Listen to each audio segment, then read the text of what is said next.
You know, before I saw Oppenheimer, if you were to tell me that there would not be that many explosions, I would call you a liar. But now that I think about it, after watching the movie, it makes sense there wasn't that many explosions. So pretty much I want to start off by saying that the movie was really good. It was a very informative movie. If you like to learn about certain things, kind of like historical stuff, I guess this movie is really good. But I feel kind of dumb because when I went into watching this movie, I thought it was going to be about nuclear bombs and atomic bombs and whatnot, hydrogen bombs, all the fun ones. And it wasn't about bombs. It was actually about Oppenheimer. So I guess what I'm trying to say is that I got tricked by the memes. You guys saw all the memes with all the explosions. Oh, front row guys sitting in front. Oh, when you're sitting in the front row seats of Oppenheimer and whatnot. I'm not going to lie, I was a little disappointed when I came out the theaters because I was all like, oh, well, that's kind of dumb. But then again, it's kind of my fault because the movie isn't called Atomic Bomb or Nuclear Bomb. It's about Oppenheimer. So,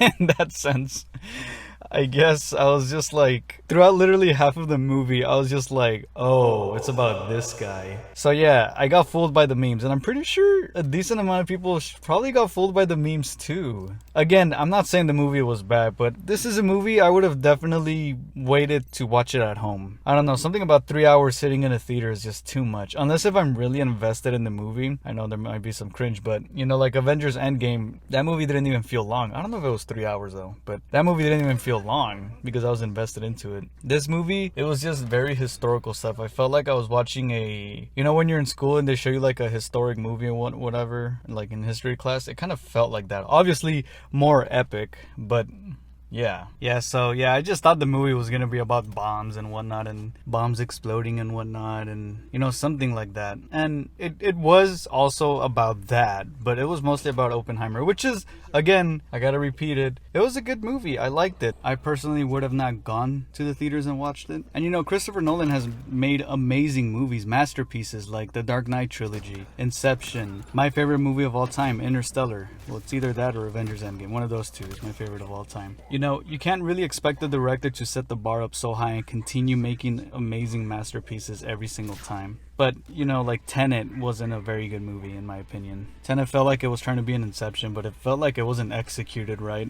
Still though, I think the movie is really good. Pretty much what the movie is about a guy, Oppenheimer, who made the atomic bomb for the US, and he was a hero to the US people, the people of the United States. But in the end of the movie, pretty much he gets screwed over because he started saying bad things like, you know, I should have never created this, like this is going to bring consequences. We need to regulate this bomb because sooner or later other countries are going to make him. And one of the scenes that was very, very good was when he visits the president. I think it was Truman. And Truman pretty much tells him like, hey, you know, like you're a hero. Like, how does it feel being the most famous person in the world? And immediately Oppenheimer's like, this was a bad idea. And when Oppenheimer tells him that it was kind of like a bad idea or they got to regulate the bomb, the president's smiling face just does a complete 180. He's extremely angry and annoyed of this guy. And he says, I don't care if I bombed them. And like, I don't give a shit. And he's happy about it. He doesn't care. And you can see like how cold-blooded he is about it. And when Oppenheimer leaves, he just says like, oh, don't let that crybaby in again. And I was just like, damn, that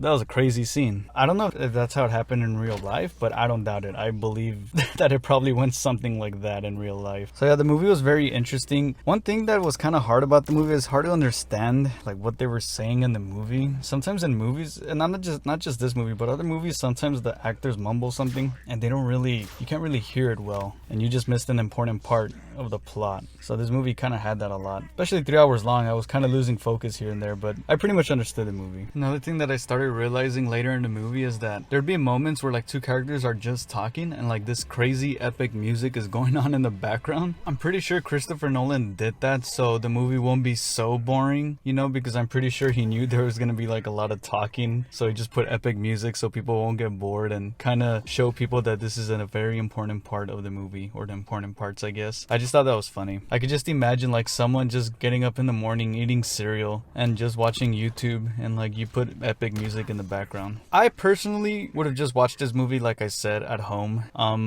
This movie could have been done like in 2 hours. I don't think it had to be 3 hours long. That's pretty long. If you're gonna watch this movie at the theaters, I recommend not going in with back pain. I could just imagine like someone going in with back pain and sitting there for 3 hours. One of my friends told me that's what he did. That's why I used to have back pain too. So like when I had a back pain, I remember I went to go watch a movie and it was super long and my back was hurting after that, like the 3 hours. I'm not gonna lie, I'm just gonna say one more thing about the movie that I kind of didn't like. The explosion of Trinity.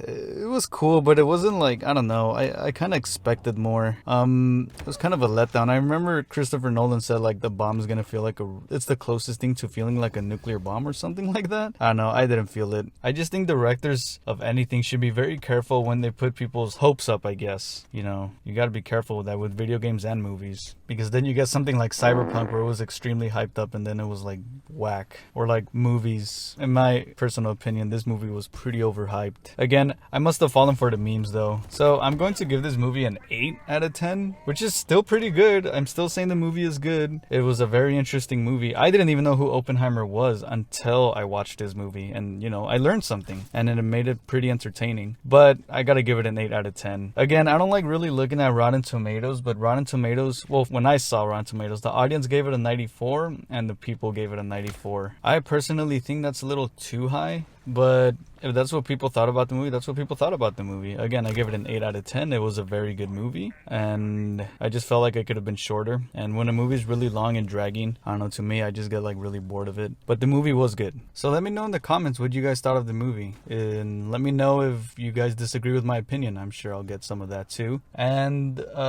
that's pretty much it. Like and subscribe. We're almost to 500 subs. I'm gonna do a giveaway at 500, and that's pretty much it. And stay tuned for more videos. Bye.